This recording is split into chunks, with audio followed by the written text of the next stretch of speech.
Hello friends, my name is Nitin Gupta. Welcome back to my channel. Friends, आज हम बात करने वाले हैं अपने पोर्टफोलियो सीरीज के अगले स्टॉक के बारे में। और इस सीरीज का अगर आपने पहले की वीडियो नहीं देखे हैं तो मैंने उनका लिंक दिया हुआ है डिस्क्रिप्शन में, आप ऊपर जाके चेक कर सकते हैं और देख सकते हैं कि किस तरह से हम स्टॉक को पिक करते हैं, किस तरह से एनालिसिस करते हैं और किस तरह के रिटर्न हम उसमें जनरेट कर पाते हैं। मतलब हमारा बेसिकली टारगेट क्या होता है, ठीक है, जिससे हम अपने पोर्टफोलियो को खुद से मैनेज कर पाएँ और खुद से उसको चीज़ों को समझ के उसमें कॉल ले पाएँ। तो चलिए चलते हैं आज के सीधा स्टॉक पे। आज की जो कंपनी है वो अडानी एंटरप्राइजेज लिमिटेड कंपनी है, अडानी ग्रुप की कंपनी है। आप सभी को पता होगा कि लास्ट ईयर जब एक हिंडनबर्ग की रिपोर्ट आई थी, उसके बाद अडानी ग्रुप के सारे स्टॉक काफ़ी ज़्यादा तरीके से मतलब पिट गए थे और काफ़ी नीचे चले गए थे। मगर उसके बाद इस पूरे के ग्रुप की कंपनी ने रिबाउंड किया और काफ़ी स्टॉक ऊपर आ गए। मगर काफ़ी स्टॉक अपने ऊपर तो आए बट वो पहले वाले हाई को भी टच नहीं कर पाए। बट उसके बाद इनका इनमें कुछ चीज़ें इम्प्रूव भी हुई। तो मैं इसी पॉइंट ऑफ व्यू से इसको एनालिसिस करूँगा कि इसमें क्या चीज़ हमें अब नज़र आती हैं। हम सभी को पता है कि अडानी एंटरप्राइज़ जो काफ़ी सारे मल्टीपल बिज़नेस में अगर आप मोटा-मोटा पढ़ोगे तो आपको यहाँ पे नज़र भी आएगा। Adani enterprise limited has a business interest in various economic areas such as mining, integrated resource management, infrastructure such as airport, road, rail, metro, water, data centre, solar manufacture, agro and defence. तो basically infrastructure में भी यहाँ काफ़ी सारे business हैं और जो इनके रेल मेट्रो को बनाना, वाटर को बनाना, एयरपोर्ट को भी बनाना, सोलर मैन्युफैक्चर, ये सारे ऐसे बिज़नेस हैं जो वो क्या कहते हैं, एक ग्रोइंग फेज़ में है। तो हम ज़्यादा इसके बारे में बात नहीं करते हैं, हम सीधा अब इसके चलते हैं फंडामेंटल पे। तो फंडामेंटल इससे क्या है अभी, जो 3,60,343 करोड़ की कंपनी है, अभी स्टॉक पे 86.7 का है, आरओसी 9.87 का है और लास्ट 12 मंथ का जो प्रॉफिट है 333 करोड़ का है, यानी 3335 करोड़ का है। प्रमोटर होल्डिंग 74.7 है, इंडस्ट्री भी 38.4 है।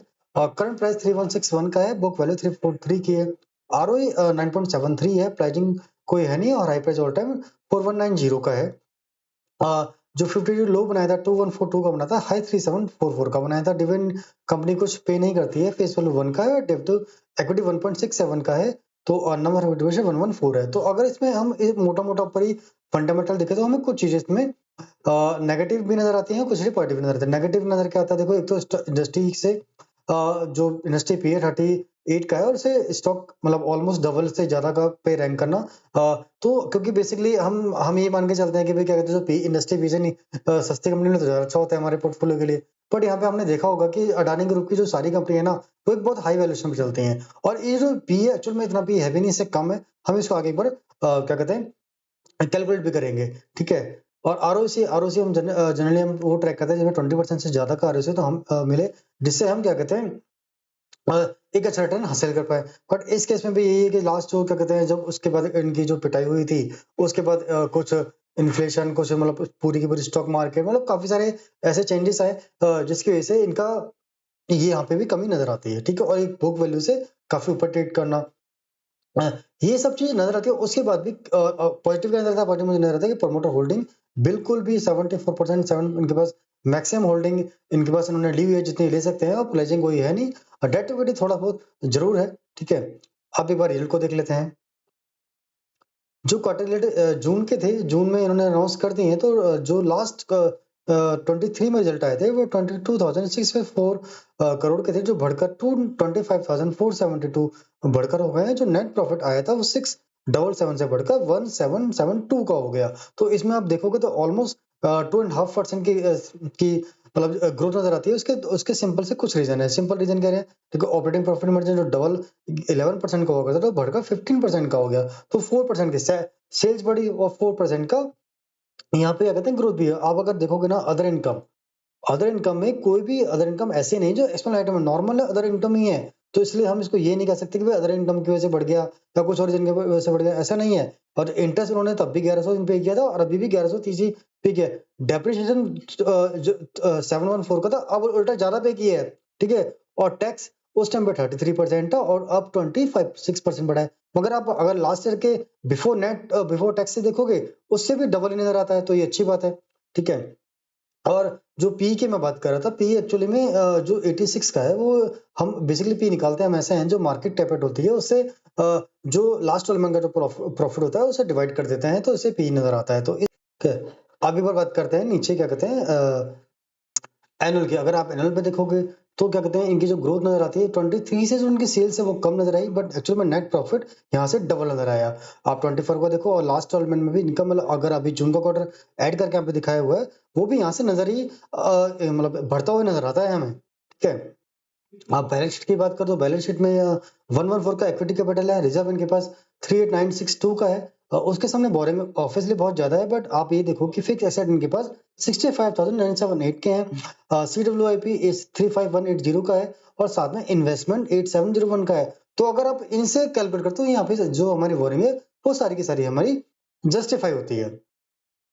शेयर होल्डिंग पैटर्न की बात करें 74.72 प्रमोटर के पास ही है, प्रमोटर अडानी ही है इसके। ठीक है, एफआई के पास 11.7.3 की है, और डीआई के पास 0.06.02 की है, और पब्लिक के पास जनरली 3.53 में से अगर 7.53 में से माइनस करोगे 3.53 तो 4% की नजर आती है, और 96% हमें स्ट्रॉन्ग हैंड में नजर आती है, जो कि एक बहुत अच्छी बात है। अब जून के जो रिजल्ट आए उसके बाद उन्होंने कॉल शायद मीटिंग के नोट्स नहीं आए, बट मई के हमारे पास है।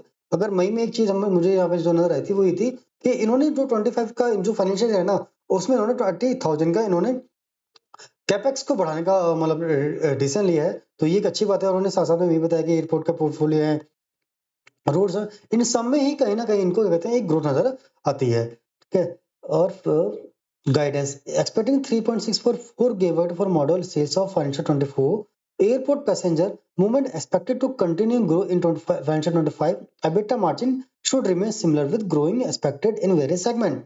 तो बेसिकली ये अपने सेगमेंट में उसी तरह जिस तरह की काफी अच्छे से फोकस है और अच्छे से काम भी कर रहे हैं। ठीक है, तो मुझे इसमें कोई डाउट नजर नहीं आता कि फंडामेंटली क्या कहते हैं कंपनी मुझे स्ट्रॉन्ग ही नजर आती है, इन डिस्पाइट ऑफ मतलब इसके बावजूद भी क्या कहते हैं पी थोड़ा, क्योंकि पी हमने पी यहाँ पे इसका मुझे जस्टिफाई नजर आता है 50 के आसपास ये अभी रैंक ट्रेड कर रही है।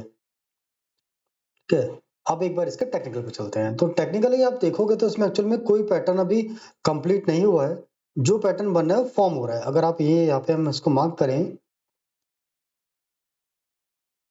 ये कप एक हैंडल है और एक ये वाला हैंडल बन रहा है। एक्चुअली में ये वाला कंफर्म नहीं हुआ था, क्योंकि ये जो इलेक्शन के जो रिजल्ट आए थे उसके बाद ये जो मूवमेंट है, तो ये वाला पैटर्न एक्चुअली बना नहीं है, अभी बना नहीं है तो हमारा ट्रेड भी नहीं बनता, ऑब्वियसली बात है।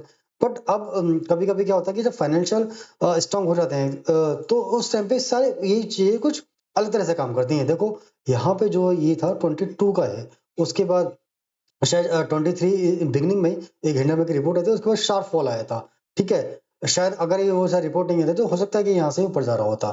ठीक है, अब यहाँ पे फाइनेंशियल क्या थे हम एक बार वो चेक कर लेते हैं।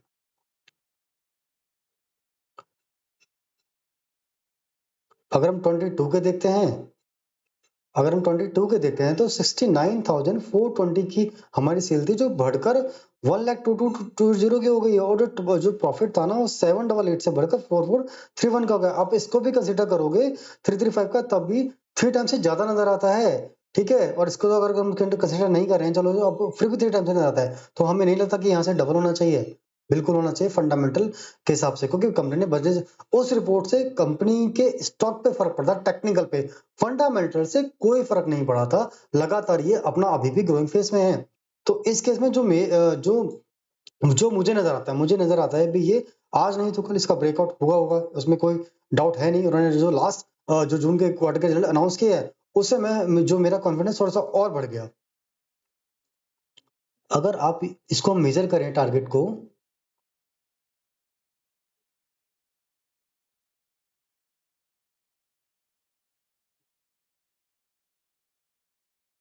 के तो 66% निकल कर आया, और अगर लास्ट क्लोजिंग से आप इसको कंपेयर करोगे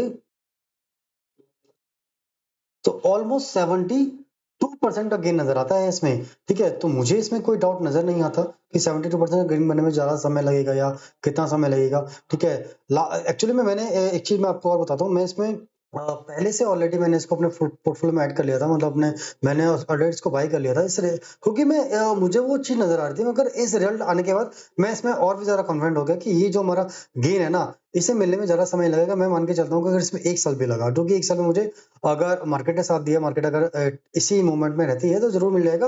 और अगर नहीं दिया, अगर 2 साल भी लगते हैं तो 2 साल में भी 72% का गेन एक सिंगल शॉट मिल जाएगा। और अगर मार्केट ने साथ नहीं दिया तो obviously technical gain stock technically कमजोर होता है, डाउन जाता है, तो एवरेजिंग करने का मौका भी तो रहेगा ना।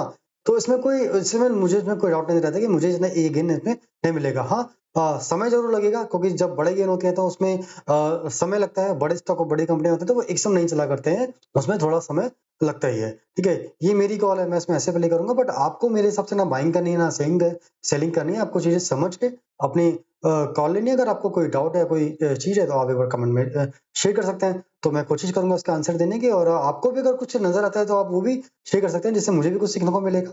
तो साथ मिलकर सीखेंगे और साथ मिलकर ग्रो करेंगे। तो आज के लिए इतना ही। धन्यवाद। जय हिंद।